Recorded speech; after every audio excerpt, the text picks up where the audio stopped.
Salut tout le monde et bienvenue dans cette revue de presse. On démarre avec Mbappé qui embête le PSG et cette fois il n'est pas question de Kylian. C'est bel et bien Ethan Mbappé, le cadet de la famille, qui inscrit le but de l'égalisation du LOSC face au PSG hier soir. Score final 1-1 entre les Dogs et les Parisiens qui avaient un 11 de départ très remanié. Même pas mal, titre l'équipe. Le PSG peut presque se satisfaire de ce point vu l'équipe très expérimentale de Luis Enrique. Quentin N'Djamtou était titulaire pour la première fois en professionnel. Gonzalo Ramos était aligné devant avec Bradley Barcola et Ibrahim Mbaye. Le coach parisien avait aussi mis Hakimi, Vitinha et Nuno Mendes sur le banc de touche. Et en parlant du latéral portugais, il n'a pas mis longtemps à se mettre en évidence une fois sur le terrain. L'homme du match de la victoire à Barcelone mercredi dernier a inscrit un coup franc exceptionnel alors que Paris n'avait quasiment pas réussi à se montrer dangereux. Un but sensationnel qui nous en dit encore un peu plus sur la palette énorme dont dispose Nuno Mendes. Malheureusement pour le PSG, Ethan Mbappé est égalisé en fin de rencontre juste après son entrée en jeu. Un but qui a donné le sourire à Kylian, son frère qui était présent en tribune. Sur l'un de ses premiers ballons, Ethan Mbappé a trompé Lucas Chevalier qui aurait sûrement pu faire un peu mieux, même s'il était masqué par Beraldo. Kylian Mbappé n'a pas manqué de réagir en publiant une story après le match en parlant du script de fou et de son Starboy. Un joli clin d'œil, surtout qu'Ethan a fait la même célébration que lui. Il s'agit de son deuxième but en Ligue 1, quelques semaines après le premier inscrit contre Toulouse. Et l'équipe, tout le monde est important, sont importants. Depuis que la saison arrive, le rentrant, normalement faire de buts ou de passes D, et Ethan l'a fait et on est très content pour lui. Dans l'après-midi, Strasbourg a écrasé Angers 5-0 à la Méno, une victoire autoritaire et impressionnante qui ne peut que confirmer le talent de cette équipe. Le Racing ne peut plus se cacher, il est un candidat plus que crédible à la Ligue des Champions. Strasbourg est dans le trio qui talonne le PSG avec 15 points, à égalité avec l'OM et l'OL. L'AS Monaco en revanche a eu plus de mal, comme contre Manchester City, les Monégasques ont concédé le nul 2-2 à domicile. Sofiane Diop a ouvert le score et doublé la mise rapidement pour l'OGC Nice, mais le carton rouge des Aiglons a changé la partie et Ansu Fati a permis au club du Rocher de revenir à 2-2 grâce à 2 pénaltys inscrits. L'attaquant espagnol qui revient tout juste de blessure est déjà le meilleur buteur de Ligue 1. Fin de match beaucoup plus cruel pour l'OL. Lyon pensait continuer sa série à domicile contre Toulouse et c'était bien parti avec l'ouverture du score de Malik Fofana, mais le TFC n'a rien lâché et a fini par être récompensé en fin de rencontre. Emerson a inscrit un doublé en moins de 10 minutes et Toulouse est allé l'emporter sur la pelouse de l'OL. Pourtant si solide depuis le début de saison. Maintenant place à la coupure internationale, une trêve qui aura encore une fois son lot de débats sur les blessures des joueurs. Mais du côté des Bleus, aucun changement n'est prévu dans le staff de l'équipe de France. La méthode restera la même, hors de question de tout modifier. On file en Espagne où la gueule de bois de la Ligue des Champions n'est pas finie pour le Barça. Les Catalans ont été balayés sur la pelouse du FC Séville. Défaite 4-1 de Barcelone qui a cédé sa place de leader au Real Madrid. La presse espagnole n'a pas du tout épargné le club catalan. Séville fait danser le Barça, titre As. Mundo Deportivo écrit de son côté qu'il fallait perdre pour réfléchir. Ça fait 2 défaites en une semaine pour les hommes d'Hansi Flick qui ont laissé filer des points précieux.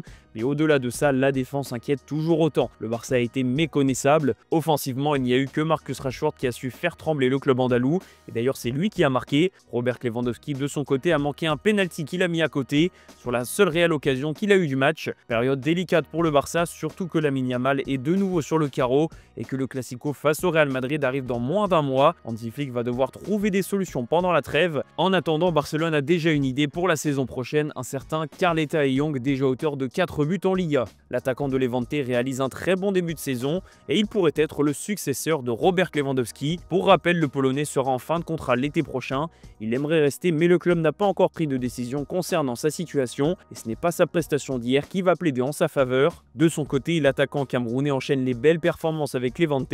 Sa clause libératoire serait de 30 millions d'euros. La direction du Barça a même déjà discuté avec l'entourage d'Eta Young qui est déjà d'accord pour s'engager avec le club catalan. Un mot sur l'Atlético de Madrid, les colchoneros ont vu leur série de victoires s'arrêter et Clément Lenglet y est sûrement pour quelque chose. Le défenseur formé à la SNL a été exclu avant la mi-temps alors que l'Atlético menait 1-0. Iago Aspas a fini par égaliser en seconde période pour le Celta Vigo. Score final 1-1 et occasion manquée de se rapprocher du podium pour les colchoneros. Direction l'Angleterre où Jack Grealish a encore confirmé son retour en grande forme avec Everton. Le joueur prêté par Manchester City inscrit son premier but avec les Toffees pour offrir la victoire face à Crystal Palace. C'est Iliman Ndiaye qui avait égalisé avant donc que Grealish soit opportuniste sur un dégagement raté des Londoniens et qu'il offre 3 points de plus à Everton. Le club de Liverpool a même réclamé sur son compte Twitter le retour de Jack Grealish en sélection anglaise. Lui ne sera pas en sélection anglaise et heureusement vu son début de saison dantesque. Le Hall of Fame Erling Haaland a inscrit un nouveau but face à Brentford, son 17e cette saison, toute compétition confondue en seulement 10 matchs. L'attaquant norvégien a permis à Manchester City de ramener 3 points précieux d'un déplacement périlleux,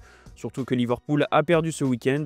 Donc les Sky Blues sont revenus à 3 points seulement du leader Arsenal. Le phénomène Haaland fait parler jusqu'en Italie. Il sortait d'une saison un peu plus contrastée, mais il n'a pas mis longtemps à retrouver son sens du but. Un nouveau but pour Erling Haaland, écrit le journal AS, également impressionné, même si la nouvelle blessure de Rodri fait aussi parler. Le Ballon d'Or 2024 est sorti sur blessure en première mi-temps, touché à un genou. Rien de rassurant un an après sa rupture des ligaments croisés, surtout vu les récentes déclarations de Pep Guardiola qui était inquiet de son état de forme. Le Manchester Evening News essaye de se montrer plus rassurant en expliquant que Rodri voudrait revenir dès le retour de la trêve. Succès aussi pour Newcastle, les Magpies ont fait tomber Nottingham Forest grâce à des buts de Bruno Guimaraes et un penalty de Nick Voltema 2, la recrue star de l'été. Et dans les autres résultats de la journée, Aston Villa a battu Burnley grâce à un doublé de Daniel Malen et match nul entre Wolverhampton et Brighton.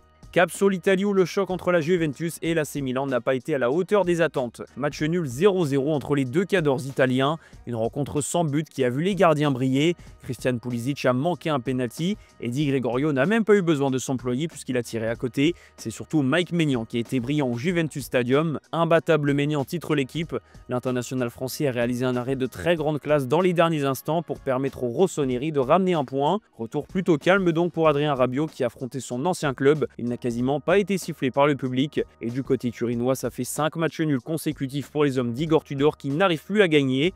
C'est tout le contraire du Napoli qui enchaîne. Avec un Kevin De Bruyne remplaçant mais décisif au moment d'entrer en jeu, Naples a fait tomber le Genoa et repris la tête du championnat une semaine après sa défaite à Milan. Rasmus Højlund a encore marqué, preuve de son retour en forme depuis son départ de Manchester United. Et l'AS Roma l'a également emporté, victoire sérieuse contre la Fiorentina et place de co-leader pour les Romains qui ont parfaitement réagi après la défaite en Ligue Europa contre le LOSC jeudi soir. On va finir cette revue de presse au Portugal où le classico entre Porto et Benfica a été aussi décevant que le choc italien. 0-0 entre les deux clubs, un score nul et vierge qui en dit long sur le match à la grande dimension tactique qu'on a eu.